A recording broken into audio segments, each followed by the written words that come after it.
때로는 그분이 살아계실 때는 그렇지 않지만 그 지나고 나서 대부흥이 일어나기도 하고 뭐 그렇습니다. 그 루터와 켈빈은 그 유럽가 있잖아요. 거기를 개혁했지만 나중에는 결국 그 스피릿을 가지고 전 세계가 성경으로 돌아가는 운동을 통해 지금의 기독교가 형성이 된 것입니다. 그래서 여러분 풍요로움은 참 좋은 것이지만 거기에 도취됐을 때 무서운 영적 죄악에 빠지고 맙니다. 이스라엘이 그랬다는 거예요. 가나안의 풍요가 좋지만 하나님 주신 복이 맞지만 그 복 자체에 빠져 있을 때 영적으로는 썩어가고 완전히 감각이 무뎌지고 있었던 것입니다. 그래서 우리가 하나님을 찾기를 바라십니다. 하나님의 말씀을 붙드는 사람이 제일 복된 사람입니다. 하나님은 지금도 하나님의 말씀을 생명시 여기는 그런 목회자, 그런 성도, 그런 교회를 지금도 찾고 계시는 줄 믿으시기 바랍니다. 그래서 이스라엘은 가나안의 축복 자체에 빠져버리기 때문에 그렇습니다. 여러분 이 성도들에게도 하나님은 뭐 죽을 때까지 가난하게 살아라, 죽을 때까지 막 어렵게 살아라 이렇게 말씀하지 않아요. 하나님은 자기 믿는 자녀들 어느 날 복을 주시기 시작합니다. 그러니까 조금 줘봤다가 테스트해보고 또 조금 줬다가 테스트해서 신앙이 잃어버리지 않을 정도로 계속 하나님이 했다가 나중에는 믿으면 어떻게 됩니까? 나라를 통째로 줘버립니다. 다윗을 하나님이 막 테스트했다가 나중에는 어떻게 해요? 전혀 왕의 혈통이 아닌데 그냥 한 나라를 통째로 줘버렸어요. 왜? 하나님 말씀을 너무 사랑하니까. 그 성경의 왕들 중에 유일하게 하나님이 내 마음에 뭐라 그랬어요? 합한 자다. 내 마음하고 똑같은 자라 그랬어요. 다윗이 완벽한 사람이 아니잖아요. 윤리적으로 간음도 행하고 살인도 행하고 많은 전쟁에서 사람을 죽이기도 하고 그랬지만 하나님은 내 마음에 합한 자다. 왜 그랬을까요? 말씀을 자기 생명보다 사랑했기 때문에 그래요.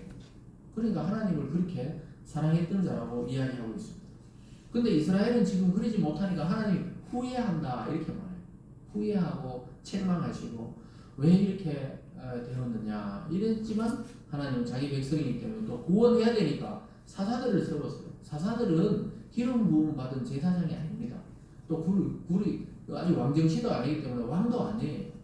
근데도 하나님이 말씀을 줘서 그 헌신된 사람을 일으켜서 민족을 구원하고 시대를 구원하게 했던 것입니다. 그래서 여러분 삶의 복은 영적인 부흥과 직접적인 관계가 있다는 사실을 믿으시기를 주님의 이름으로 축원합니다. 오늘 두 번째로는 이런 어려운 시대에 하나님께서 사사를 세워 구원하셨다 이렇게 말합니다. 그런데도 그 사사가 있어가지고 그나마 하나님이 그 시대에 심판을 하지 않았는데도 사람들은 사사의 말을 잘 듣지 않았다. 왜냐하면 사사는 아주 공식적인 지도자가 아니거든요.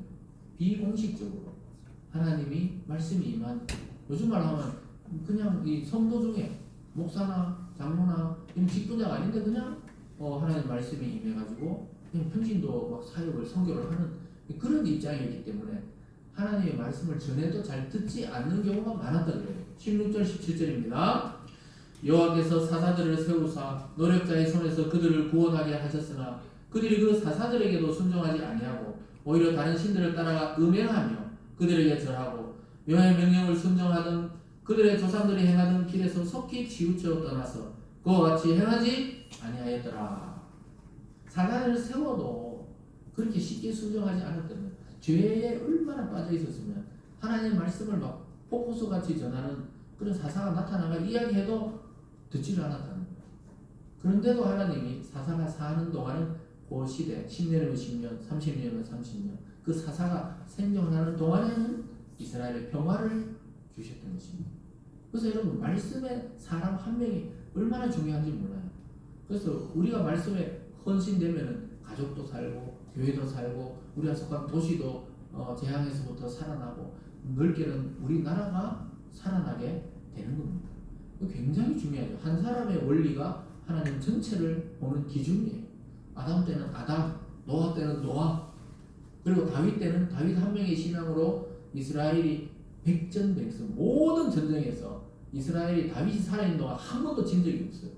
그럴 수 없잖아요. 전쟁이라는 것은 지기도 하고 이기도 하는데 다윗이 왕일 때는 한 번도 진 적이 없어요. 왜요? 하나님이 그를 지켜주시고 약속했기 때문에 그런 것입니다.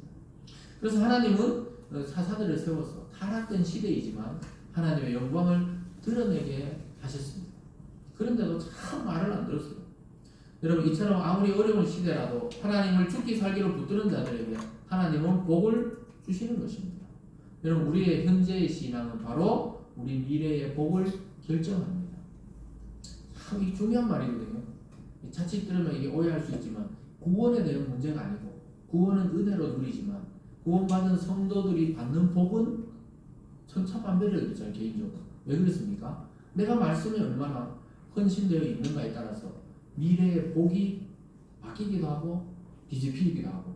왜냐하면 하나님의 세계는 역동적이거든요. 그냥 점쟁이 이야기하듯이 미국면은 이렇게 된다. 미국면은 저렇게 된다. 예전에 뭐 우리 고모분과 누가 아이고 옷 입는 게 어렵다. 근데 아직 살아계신가? 하여튼 뭐이잖아요. 굉장히 오래 살아계시거든요. 그 말 듣고 괜히 그 나이 돼가지고 막 걱정하고 이러시던데 하나님은 그런 운명론자가 아니에요. 하나님의 그 예정이라는 것은 바뀝니다. 유동적이다. 이 말이 마음을 팍팍 바꾼다는 게 아니고 회개하면 저주가 복이 되기도 하고 이 복을 주려 했는데 죄에 빠지면 하나님 징계를 하기도 하고 이게 유동적이라는 것을 알게 됩니다. 가나안 땅에 다 들어갔잖아요. 이 구원받았다 이 말이거든요. 다 들어갔지만 거기서 어떻게 사느냐에 따라서 하나님이 축복과 징계를 그렇게 나누어 줬다는 것을 알게 됩니다. 18절에 보면요 이렇게 말씀합니다. 여호와께서 그들을 위하여 사사들을 세우실 때에는 그 사사와 함께 하셨고 그 사사가 사는 날 동안에는 여호와께서 그들을 대적의 손에서 구원하였으니 이는 그들이 대적에게 압박과 괴롭게 함을 받아 슬피 부르짖음으로 여호와께서 뜻을 돌이키셨음 이거늘. 하나님이 어떻게 해요? 징계해야 되겠다 그랬는데 울고불고 하니까 사사를 세워서 뜻을 돌이켰다는 거예요. 근데 막 매를 딱 들으려고 그랬는데 애가 먼저 싹싹 빌어. 그럼 어떻게 돼요? 막 울고불고 막 잘못했다고 다시는 안 그럴게요. 거짓말이지만 막 애들이 다음에 또 그러고요. 그렇지만 그렇게 눈물 흘리고 하면 부모가 징계를 하려고 그러는데 어떻게 해요? 그 다음에 그러지 마라. 그럼 매를 안 되는 거예요. 근데 막 눈물도 안 흘리고 막 내가 말 잘못했는데 이렇게 하면 어떻게 돼요? 한 대 맞으면 10대 맞는 거예요. 좀 비유하자면 좀 하나님이 그러신 면이 있다는 거예요. 하나님이 막 우리를 막 징계하면서 이 즐거움을 누리시고 이런 분이 아니기 때문에 우리의 아버지시고 또 영혼의 주인이시기 때문에 돌아오기를 원하는 거지 징계가 목적이 아닌 것입니다. 그래서 여러분 복과 저주는 바로 오늘날에는 예수를 믿는 우리 성도 이 교회가 기준이에요. 이 세상이 어지럽고 혼란하고 어려워지는 것은 먼저 자세히 보면 영적으로 교회가 자꾸 세상과 비슷해지고 타락되어 가기 때문에 이 세상이 지금 희망이 없어지는 거예요. 근데 다시 교회가 영적으로 부흥하고 말씀을 중심해서 살아가다 보면 세상도 하나님 평안을 주시고 복을 주신다고 이야기하는 것이 바로 이 사사시대에 사사를 세우는 원리입니다. 그래서 오늘날은 저와 여러분 또 이 땅의 교회들이 사사 역할을 감당해야 되는 줄 믿으시기 바랍니다. 그래서 여러분 주위에 믿지 않는 사람이 대부분이잖아요. 그럼 그 속에 여러분이 사사예요. 사사. 하나님 말씀을 알고 그 말씀을 증거하고 말씀대로 살아서 그들에게 희망과 소망을 줘야 되는 그러한 존재들이라고 이야기하고 있습니다. 그래서 말씀을 딱 후손에게 전해주지 않으면 희망이 없어요. 아무리 유학 보내고 아무리 좋은 학교 가고 아무리 좋은 자격증을 따고 이래도 희망이 없어요. 신앙을 온전히 물려주지 못하면 이 땅의 한국의 교회도 지금 주일학교가 자꾸 없다 그랬잖아요. 그러다 보니까 자꾸 있잖아요. 위기감을 느끼는 거예요. 세상에도 지금 애들이 안 태어나고 0.7명 이렇게 태어난다 그러는데 그러면 안 되잖아요. 둘이 만나서 둘이는 낳아야 되는데 둘이 만나서 두 집에 하나 정도 놓으니까 지금 이 문제가 생기는 거예요. 이게 인구가 지금 밑에는 점점 어른들은 점점 많아지고 이렇게 역으로 밑에는 작고 그럼 이 균형이 무너지죠. 교회도 영향을 안 받을 수가 없는데 그래서 우리가 교회가 자꾸 영적으로 부흥해야 세상도 안정을 찾고 다시 희망이 생겨야 결혼도 하고 애도 먹고 또 아이들에게 뭐 소망을 주지 아야야 애 낳아봐야 소망도 없고 뭐 이런 거잖아요. 또 결혼하려고 하니까 뭐 돈 엄청 든다더라. 오늘 아침 뉴스에도 보니까 예전에는 남자들은 외모를 보고 여자는 남자의 성격을 본다 그랬잖아요. 이게 뒤바뀌었대요. 그죠? 남자들은 아유 여자 성격 외모 봐서 소용없더라고. 1순위가 뭐냐? 성격. 그리고 여자가 남자 볼 때 예전에는 성격이라고 했죠. 요즘의 여자들은 외모. 외모를 본다고 1순위가 외모래요. 2순위가 성격이고 3순위가 경제력이고 뭐 이런 식으로 이제 뉴스에 나왔더라고요. 야, 이게 바뀌었네. 그 남자들이 이제 좀 정신을 차려가 이제 외모가 이쁜 여자보다 성격이 좋은 사람 뭐 이렇게 하는데 여자들은 또 바뀌었어요. 하도 TV에 잘생긴 사람이 많이 나오니까 그런지 몰라도 시대가 이게 자꾸 바뀌는 거예요. 그래서 그런 걸 자꾸 뭐 논하자는 게 아니고 우리가 말씀으로 교회들이 소망을 주면은 애도 많이 낳고 결혼도 하게 되고 참 이상한 논리죠. 참 세상에 들어보면 말도 안 되는 설교한다는 게 될 거예요. 근데 성경을 보면 그래요. 하나님이 부흥을 줄 때 보면은 40년 광야 생활 동안에도 그 이동하는 중에도 어떻게 인구가 안 줄었다는 게 뭡니까? 죽는 사람이 40년 동안 얼마나 많았겠어요. 60만 명이 죽었는데 광야에서 그만큼 태어났다는 거예요.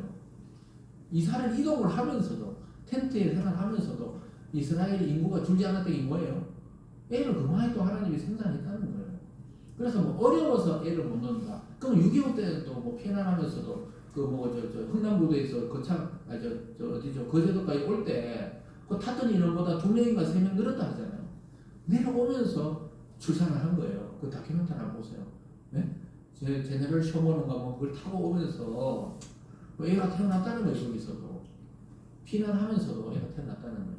그래서 어려워서 애를 안 낳는다. 그거는 말이 안 맞아요. 사실 저희들 부모 세대가 저희들보다 더 어려웠잖아요. 사실 근데 애는 더 많이 낳잖아요.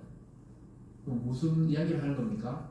소망과 희망이 있으면은 자꾸 자손을 보게 돼 있는 거예요. 우리보다 더 나은 자식이 되라고. 근데 어떻게 해요? 이 젊은이들이 아이고 나도 이래 힘든데 결혼해봐야 더 힘들고 애들은 뭐 아유 이런다는 거예요. 그 소망과 희망이 있어야 이 출산율이 늘어나는 건데 그 근본 원인을 지금 대통령은 뭐 경제에서 찾고 뭐 찾고 이러는데 교회는 그 경제에서 찾으면 안 되고 어디서 찾아야 돼요? 하나님과 교회, 하나님과 성도의 관계가 원활하고 또 우리 속에 뜨거운 불길이 영적 부흥이죠. 이게 다 오르면은 사회 문제도 해결된다고 믿으시기 바랍니다. 그래서 오늘 마지막으로 보면요. 결국은 말씀이 기준입니다. 말씀으로 부흥을 일으키면 우리 개인이든 가정이든 교회든 이 영적인 악순환이 끊어진다는 거예요. 하나님이 막 뜨겁게 역사하는 그 영적 부흥은 우리 마음속에서 일어나거든요.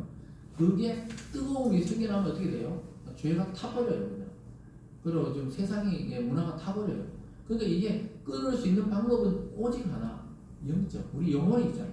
영혼이 하나님과 바르게 관계가 되고 이 뜨거워지면은 육체적인 문제는 자연스럽게 해결이 되는 것처럼 교회가 다시 뜨거워지면 세상도 같이 경제가 발전하게 된다니까요. 믿습니까?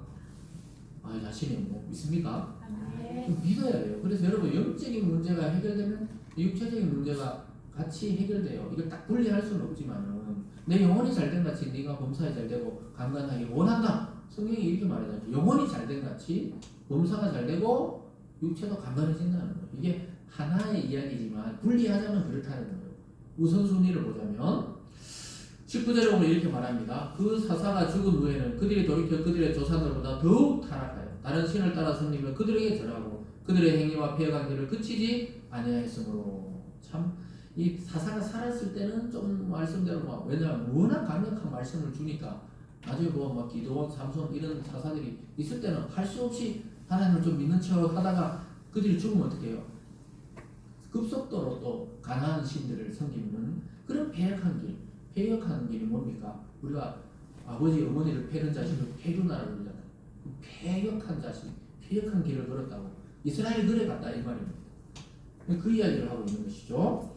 그래서 여러분 사람들이 기준이 되면 안 되고 그 사사가 전했던 말씀을 자기 마음속에 심어야 되는데 사사 눈치나 보다가 사사 죽으니까 이제 금방 타락하고 말았다. 그러려면 어떻게 해야 됩니까? 안 타락하려면 그가 전했던 말씀이 내 속에 들어와야 돼요. 우리 시대의 위대한 저 목사님들 또 선교사님들 이런 분들이 다 이제 1세대들이 다 돌아가셨잖아요. 그분들만 쳐다보고 있으면 안 되고 그분들이 했던 말씀, 설교 또는 또 이 성경 이런 것들을 우리 속에 우리 것으로 이제 가지고 와야 하는 것입니다. 그러면 다시 부흥이 일어나요. 22절에 보면 이렇게 말합니다. 22절입니다. 함께 읽겠습니다. 시작. 이는 이스라엘이 그들의 조상들이 지킨 것 같이 나 여호와의 도를 지켜 행하나 아니하나 그들을 시험하려 함이라 하시니라. 시험이라는 게 테스트거든요. 하나님이 그 이스라엘 그 가나안 땅에 주민을 남겨놓은 이유는 하나님만 의지하는지 안 하는지, 하나님 말씀을 지키는지 안 지키는지 테스트하려고 남겨놨다는 거예요. 이 말은 뭡니까? 하나님의 도, 말씀을 내 마음 속에서 다까지 간직하고 지키고 나가면 또 부흥이 일어난다는 거예요. 우리가 어쨌든 기독교 역사학자들은 이제 부흥의 시대는 끝났다 이런 분도 있는데 이 주기가 있다 이러는데 주기가 딱 정해져 있지는 않아요. 하나님이 작정하고 우리가 또 기도하고 간절히 사모하면 하나님 비상한 성령의 쏟아 부어 주심이 있는 시대를 우리 시대에 또 경험할 수가 있는 겁니다. 그러면은 우리도 살고 세상도 살아나게 되어 있습니다. 오늘 말씀을 통해 우리가 영적인 악순환은 뭐로밖에 끊을 수 없냐? 오직 말씀의 칼, 하나님의 말씀으로만 이걸 끊을 수 있습니다.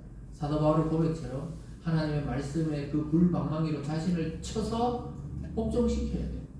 이 욕망이, 이 죄의 욕망이 인간은 죽을 때까지 따라오거든요. 이 찰거머리처럼. 어떻게 해야 된다고요? 사도 바울, 그 위대한 사도 바울도 나는 날마다 말씀으로 자기를 쳐 복종시킨다. 근데 우리는 지금 말씀도 안 듣고 말씀도 적용도 안 하고 이러면 우리가 어떻게 하게? 금방 죄에 물들죠. 그러면 부흥이 자꾸 꺼지는 거예요.